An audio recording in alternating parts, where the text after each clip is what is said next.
everyone, welcome back to Earl Grey Books. I'm Ellie and I'm here today to do another unhaul for you all. So I mentioned in my last unhaul, which I think was in either July or August, I think, I'll link it below, that I had quite a few books to unhaul and I would be showing them to you over a couple of months. So this is the next installment. I'll talk about it in a minute. I do still have probably about 2 boxes worth of things to show you, but I still can't get to most of them. So I think I'm gonna organize that and I will probably have those up in October and maybe November. I'm still waiting on a particular video that I need to film to do with some of those books, so it depends on that as well. But we're going to jump in today. I have a selection here. These are all ones that I have decided to unhaul recently, so in the last few weeks. We have some ones that I've read and some ones that came off my TBR, so we're going to jump into it and we're going to start with a little section of poetry books. So I keep all of my poetry and classics separate from the rest of my books on a different bookshelf. It's been pretty full for the last, I don't know, 2 to 3 years. I haven't really gotten rid of that many. I got rid of some in the last unhaul and now I have a selection of a couple here as well. So, I have a short story. This is The Haunted Boy by Carson McCullers. This is one of the little Penguin Modern ones that they did, I don't know, a few years ago now, and they were £1, so they're about $2.50 here in Australia. I had 2 or 3 of these. I have no idea what this one was about. I read it at the time and I can't remember, so I don't think it really needs to be on my shelf anymore. And then I also have The Curious Case of Benjamin Button by F. Scott Fitzgerald, which I read a number of years ago. In high school, I very much went through a Fitzgerald period where I read most of his works. The only one that I think has really stuck with me has been The Great Gatsby, which I've reread a few times, but this one I don't really remember anything about it other than the, like, you know, aging backwards thing, and I just don't think I'm ever going to reread it. I think I've gotten rid of all of the others apart from my copy of Gatsby, so I just don't think I'm going to come back to this one, and if I want to, it's Fitzgerald. I'll be able to find it somewhere. And then we go into the actual poetry. So I have Shaping the Fractured Self, which is edited by Heather Taylor Johnson. This is a poetry collection about chronic illness and pain. At the time that I found this, I was so excited about it because I have both chronic illness and chronic pain, and I was like, wow, amazing. At the time I was also writing poetry quite a bit, and then I read this, I think this must have been like 2017, and I didn't like it. It just wasn't a well put together book from what I remember, so I have finally decided that I don't need it on my shelf. I'd always sort of kept it because I was like, well, it's poetry and it's, you know, about chronic illness, and it's so rare that we get to see anything about being chronically ill that I have to keep it. And now I'm like, you know what, I don't need that, you know. I still wish we had more books about chronic illness, but I don't need one that I didn't like on my shelves. I then have Half Woman, Half Grief by Maya Caleria. This is a very little, like, chapbook about, it's mostly about grief, I think, of, yeah, her mother passed when she was 9, and it's about that. I really liked this at the time. I have quite a few poetry collections about specifically losing your mother at a young age. My mum passed away when I was 19. That was a extremely traumatic event for me, and I always found a sort of comfort in poetry about it that I haven't found from fiction books, for example. So I have a few. I really like this one, but I don't think I need it now. Okay. I also have Autumn Royals, She Woke and Rose. So Autumn Royal was actually a tutor of mine in my literature degree a couple of years ago. I want to say in second year, which would have been 2015 for me. I really, really enjoyed being in her class. She was incredible. And she talked about being a poet at the time, and I managed to pick this up a few years later. I really enjoyed this, but I don't think it is something that I will pick up. I'm not really reading that much poetry these days, apart from the romantics at the moment, because I'm studying that at uni, and I just feel like I don't need this one. I also have two by two First Nation Australians. So I have Kindred by Curly Saunders and I still don't know how to say this, Yagu by Charmaine Paper Talk Green. I really, really enjoyed both of these when I read them as well. But again, not really reading poetry, and I don't think these are ones that I would gravitate towards again. And I think I will end up donating these to an op shop. I think there are other people who would benefit from these.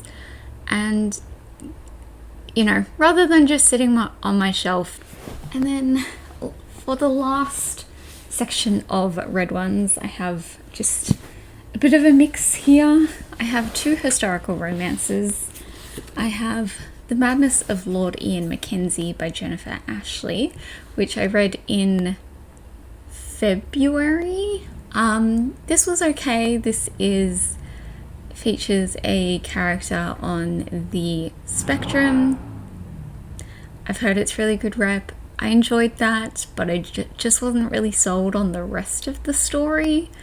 I had been keeping hold of this because I thought that I might read the rest of the series, but it's been quite a few months now. I have a lot of other historical romance series that I do really enjoy, and I just don't think I'm going to get back to this one. Which is the same kind of deal with The Highwayman by Kerrigan Byrne.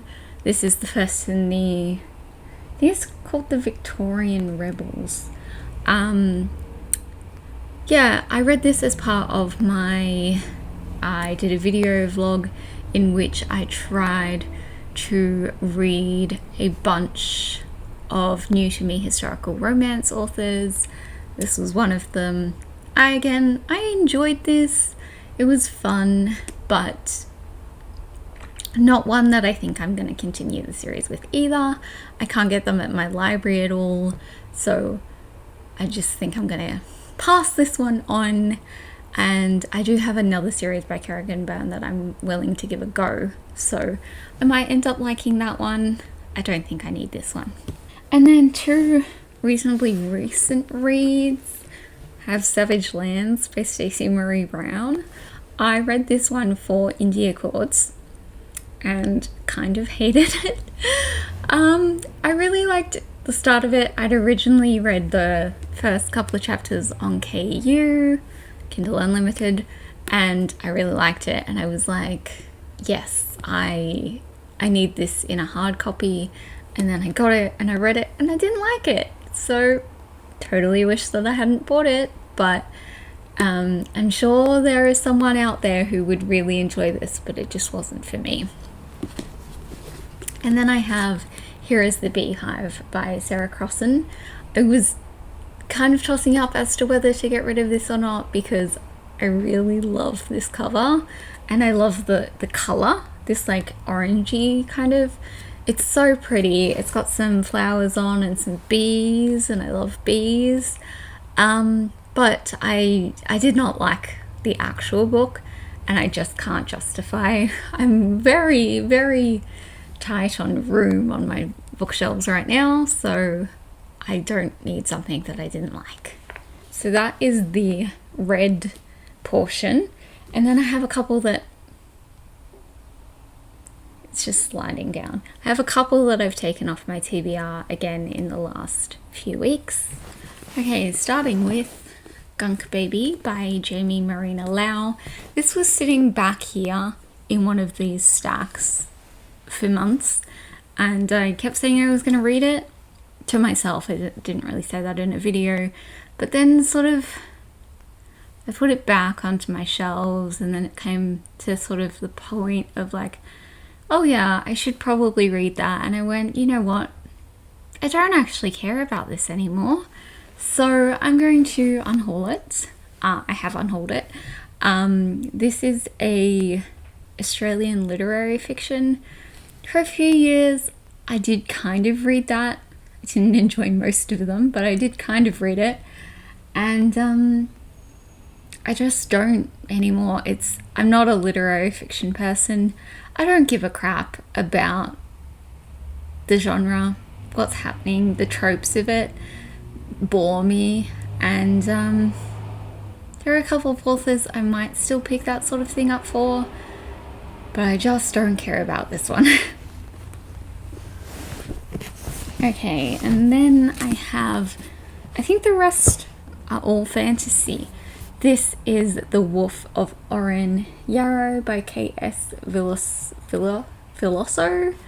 I bought this one last year while I was up in Sydney seeing Hamilton. That has absolutely nothing to do with this book, but I just really like Hamilton. So I bought this one completely on a whim, and I started reading it, and it was okay, but that was in like April or March of last year, and I haven't really thought about this one since. So I just don't think I want to read it. I'm very fussy with my fantasy at the moment.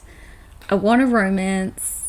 I want it to be primarily romance, and I just don't think this one is for me. Okay, next one I have is The Eye of the World by Robert Jordan.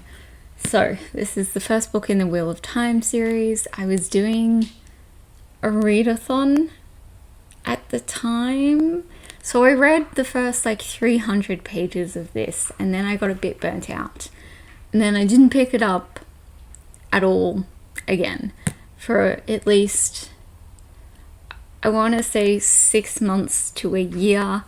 And then I was looking at it on my shelves, and I was like, you know what? I don't actually want to finish this. I did really enjoy those 300 pages, but I've put it down for way too long now, and all of my interest in this series has died.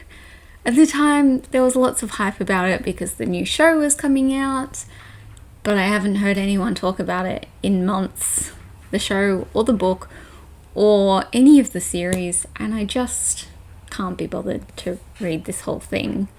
So it's going, and I feel great about it, honestly. Next, I have 2 series that I'm going to unhaul. First of which is, I think this is just called the Hades and Persephone series by Scarlett Sinclair. This is books 2 and 3, A Touch of Ruin and A Touch of Malice. So I read book 1, which I do not remember the name of, but I didn't really enjoy it. I'd been keeping hold of these because I was like, I'll get to it, but they're chunky, and I don't remember anything of what happened in the first book other than I didn't really like it. There are so many Hades and Persephone retellings out there that I just felt like I didn't really need this one, that I only vaguely enjoyed.